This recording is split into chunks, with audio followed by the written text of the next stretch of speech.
Hello and welcome to the Thomcast. I'm Thom, president and dictator for life of 515comics.com. Last week I told you guys that I was going to go to at least 3 locations to see about getting Nextuus graphic novels stocked in comic shops or bookstores. I didn't actually end up going out to physical locations and taking the books with me and talking to people about stocking them. Instead, I reached out to actually 5 different stores in the Des Moines area electronically.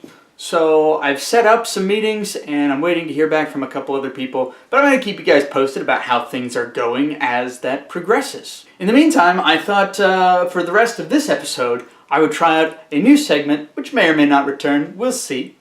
And working title, Thom's Quick Tips for Getting Your Books Stocked in Local Stores if you self-publish and aren't sure where to start or what to keep in mind. I think it's a good title. I think it's kind of catchy. Tip number 1. Know how much your products cost. You. Know how much you have to spend to get copies of your books. If you're like me, I do print-to-order books. So it doesn't matter how many or how few I order, they're going to cost the same no matter what. Which makes it really easy for me to know what the books cost. Now, if you don't do print-to-order, maybe you just got a quantity run made of your books. Whether they're graphic novels or single-issue comics.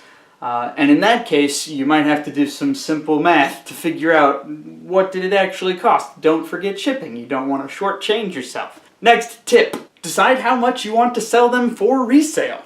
So you're going to be working with a store who is effectively a middleman. When you are at a convention or are just selling things on your own website, you get to set the price. You say, here's how much my book costs, and then you get all of that money. But if you're going to sell your book to a store to have them sell, they will want to make some money off of that sale as well. So it's important for you to know how much money do you want to make for your book. From tip 1, you already know how much your book costs. So now, basically, how much do you want to make off of each book? It's important to have an idea in mind. You don't want to show up like I did the first time I ever went into a bookstore to see if they would stock my book.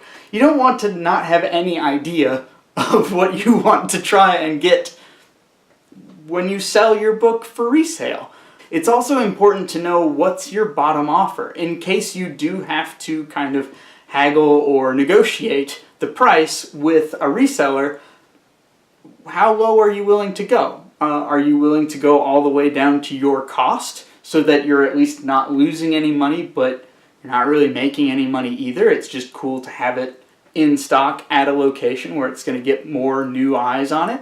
Maybe you want to at least make sure you're making a small percentage or maybe even a large percentage. You need to figure out what your bottom dollar is, and if you can't make it work with the retailer, that's okay. Tip number 3. Decide how much you're willing to consign them for. So if you're going to sell an item on consignment, when you leave it with the retailer, they are just agreeing to pay you a certain amount when it sells. Now, your consignment price does not have to be any different from your resale price. Maybe you want to incentivize resale. Maybe you make it so that a retailer could make a larger percentage of the sale if they just pay you the money now.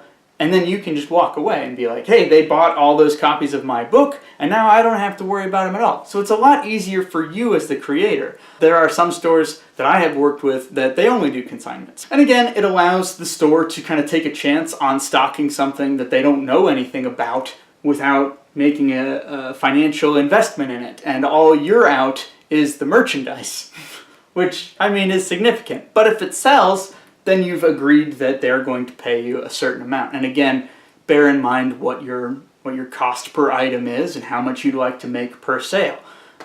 Anyway, those are my tips in this awesomely named segment, which I totally remember and can say without looking at my screen. So yeah, I'll keep you guys posted with how that turns out. I might even try to vlog a little bit of how that goes. We'll see. I don't know.